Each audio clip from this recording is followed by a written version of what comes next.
आदरणीय आपले देशाचे प्रधानमंत्री नरेंद्रभाई मोदीजींचा काळ हा 12 वर्षाचा झालेला आहे एनडीए सरकारचा केंद्र सरकारमध्ये, आणि सर्वात जास्त कालावधी प्रधानमंत्री म्हणून काम करणारे हे आदरणीय मोदी साहेब ठरलेले आहे। इतिहास त्यांनी घडवलेला आहे। कुठेही एक दिवस सुट्टी न घेता सतत 12 वर्ष त्यांनी या देशाच्या जनतेसाठी काम केलं, आणि फक्त काम केलं नाही तर प्रत्यक्षामध्ये जनतेची प्रगती कशी होईल, या देशाची प्रगती कशी होईल, आणि देशाला 100 वर्ष जेव्हा 2047 मध्ये होतील त्यावेळेस हा देश एक विकसित भारत म्हणून सगळ्या जगासमोर याची ओळख कशी निर्माण होईल, यासाठी सातत्याने आदरणीय प्रधानमंत्री नरेंद्रभाई मोदीजींनी यांनी काम केलेलं आहे। आणि तशाच पद्धतीचं सरकारच्या माध्यमातूनही सगळ्याच विभागामध्ये सगळ्या क्षेत्रामध्ये काम करायचा प्रयत्न आदरणीय प्रधानमंत्री साहेबांनी घेतलेला आहे। त्याच अनुषंगाने याची पत्रकार परिषद आम्ही घेतलेली आहे की फक्त योजना ह्या कागदावर नसून ह्या प्रत्यक्षामध्ये सर्वसामान्य जनतेच्या जीवनामध्ये त्याचं काय परिवर्तन झालेलं आहे, एक सर्वसामान्य जनतेचं जीवन कसं सुधारलेलं आहे, या संदर्भातली सगळी माहिती ह्या प्रेसच्या माध्यमातून दिलेली आहे। आज समाजामधला असं कोणताही घटक नाही आहे की त्या समाजासाठी आदरणीय नरेंद्रभाई मोदीजी यांनी काम केलेलं नसेल। आज प्रत्येक क्षेत्राला, प्रत्येक समाजाला, प्रत्येक जातीला सोबत घेऊन या देशाची प्रगती करण्यासाठी आदरणीय प्रधानमंत्रीजींनी नेहमी प्रयत्न केलेला आहे। आणि म्हणून आज आम्ही सगळ्यांनी या पत्रकार परिषदमधनं त्यांचं खूप खूप मनापासून अभिनंदन करतो की आज अशा नेत्याच्या नेतृत्वामध्ये आज आम्ही लोकप्रतिनिधी म्हणून काम करतोय। आज भारतीय जनता पार्टीचे आम्ही सगळे कार्यकर्ते आहोत की जे फक्त सत्तेसाठी नाही तर जनतेच्या उद्धारासाठी, जनतेच्या विकासासाठी आज आम्ही काम करत आहोत। राज्यामध्ये आणि देशामध्ये जे आहे एल निनो संकट जे आहे, एल निनोच्या संकट मोठ्या प्रमाणात आहे। पाण्याची बचत करण्याचं हो ना तर मला आलं तेच एल निनोच झालं।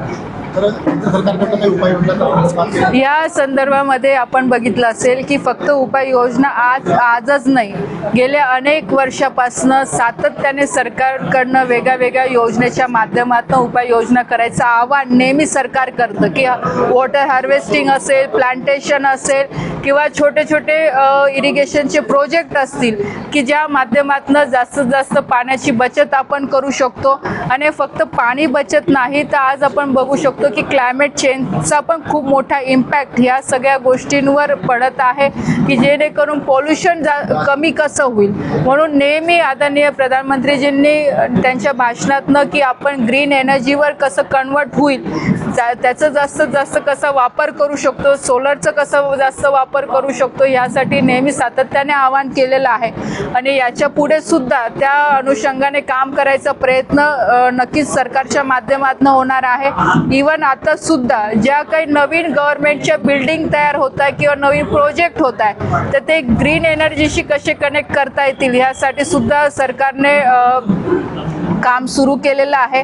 आणि अशा अनुषंगाने आपण जनता म्हणून आपणही सगळ्यांनी या गोष्टीचं पालन करणं अत्यंत गरजेचं आहे। आज शेतकरी असेल किंवा सर्वसामान्य जनता असेल, आज जास्तीत जास्त झाडांची लागवड आपण कशी करू शकतो, फक्त लागवड नाही तर त्यांना मोठं कसं करू शकतो, जे आपल्या आजूबाजूला जिथे जागा शिल्लक आहे तिथे प्लांटेशन कसं वाढू शकतो, वॉटर हार्वेस्टिंग, आज जे नवीन घरं करतात किंवा ज्यांचे जुने घरं आहे वॉटर हार्वेस्टिंग करून पाण्याची बचत कशी आपण करू शकतो, यासाठी सुद्धा नक्कीच आपण विचार केला पाहिजे। पॉल्युशन कसं जास्तीत जास्त आपल्याला कमी करता येईल यासाठी प्रयत्न केला पाहिजे।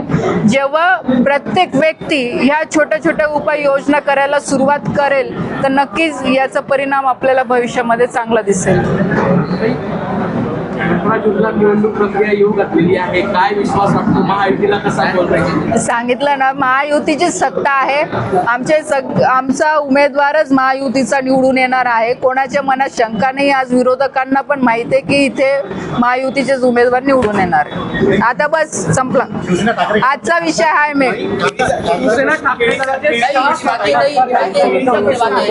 मी हिंदी केडीचं नुकसान मोठ्या प्रमाणात होतं आहे। केळीचं बोलली ना आता काल, काय सांगा घेतली मी. एक साधारण असा प्रश्न आहे की केळी हे जर खूप जुनं पीक आहे पण मात्र अद्यापही त्याला फळाचा दर्जा मिळालेला नाही. विषय फळाचा दर्जाचा नाही आहे बघा. याच्या आधी पण ह्या विषयाची सविस्तर माहिती सांगितलेली आहे की केळी हे दरवर्षी लावणारं पीक आहे. कारण की फळ जे बाकीचे फळ झाडं आहे ते 10 वर्षासाठी राहतात. केळी ही प्रत्येक वर्षात लावण्यात येते. तरी सुद्धा सरकारच्या सगळ्या योजना ह्या केळीला सुद्धा लागू आहे. त्याचा फायदा बरेचसे शेतकरी सुद्धा घेत आहे. आज जी केळी पीक विमा योजना आहे ही सगळ्यात मोठी योजना आहे की आज मध्य प्रदेशचे लोक म्हणतात की आम्हाला ही योजना आमच्या राज्यामध्ये पण लागू करण्यात यावी. आज एवढी मोठी उपलब्धी आहे.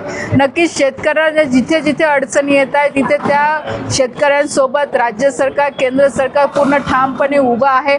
आम्ही सुद्धा सातत्याने कंटिन्यू या गोष्टींसाठी पाठपुरावा करतोय की शेतकऱ्यांचं नुकसान जर झालं असेल तर त्याची भरपाई शेतकऱ्यांना मिळाली पाहिजे.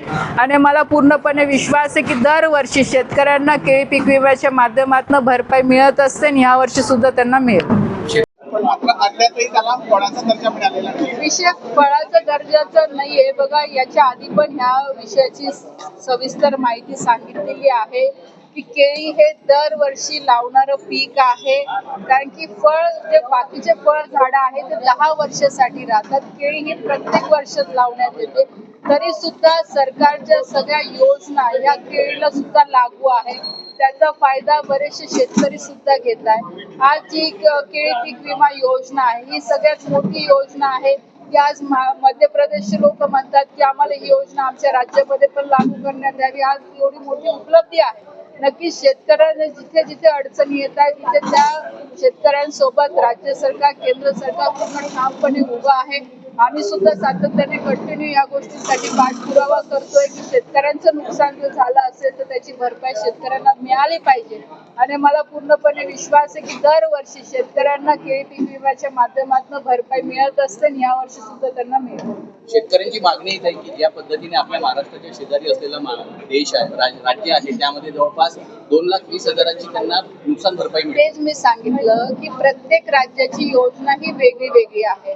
आता जे मला मध्य प्रदेशचे जे तिथले लोक शेतकरी आम्हाला भेटतात ते म्हणतात की तुमच्याकडे केळी पीक विमा योजना अतिशय चांगली आहे की ज्यामध्ये आज उन्हाळ्याचं स्कीम सुद्धा कव्हर आहे, हिवाळा सुद्धा कव्हर आहे, गारपीट सुद्धा कव्हर आहे. तर प्रत्येक राज्याचं धोरण वेगळं वेगळं आहे. आज आपल्याकडे शेतकऱ्यांना याचा खूप मोठा फायदा होतोय. दरवर्षी जे नुकसान होतं त्याची भरपाई या केळी पीक विम्याच्या योजनेच्या माध्यमातून मिळते. आणि मी तर म्हणेल की सगळ्यात मोठी योजना ही आपल्या जळगाव जिल्ह्याची किंवा राज्याची केळी पीक विमा योजना आहे.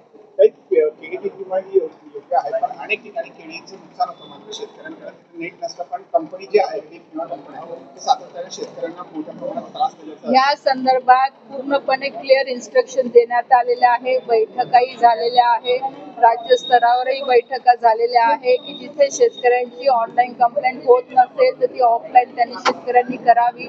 आणि खरोखर शेतकऱ्याचं नुकसान झालं असेल तर केळी पीक विमा त्या कंपनीला त्याला म्हणजे लाभ द्यायचाच आहे. त्याला काही म्हणजे असं नाहीये की तो शेतकऱ्याला वंचित त्याच्यापासून ठेवू शकतो असं नाहीये. त्याला कंपल्सरी त्याला लाभ द्यावाच लागणार. काय शेतकऱ्यांच्या आत्महत्येच्या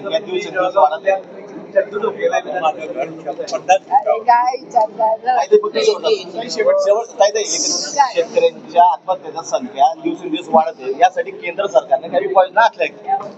बघा मी नेहमी आधीच सांगितलं की शेतकरी हा सरकार असेल की या देशाचा एक केंद्रबिंदू आहे, एक मोठा आधारस्तंभ आहे. आणि शेतकऱ्यांना घेऊन नेहमी सरकारने उपाययोजना केलेल्या आहे. शेतकरी हा सक्षम होण्यासाठी ज्या ज्या गोष्टी शेतकऱ्यांना गरजेच्या आहेत त्यासाठी केंद्र सरकारने राज्य सरकारने नेहमी पुढाकार घेतलेला आहे. नक्कीच आत्महत्येचं प्रमाण वाढलेलं तुम्ही म्हणताय पण त्यासाठी सुद्धा सरकार पूर्णपणे ठामपणे शेतकऱ्यांच्या मागे आहे की जेणेकरून शेतकऱ्यांना कुठेही अडीअडचण यायला नको. म्हणून आज त्यांच्या बांधापर्यंत आज सगळ्या उपाययोजना करायचा प्रयत्न सरकार करते.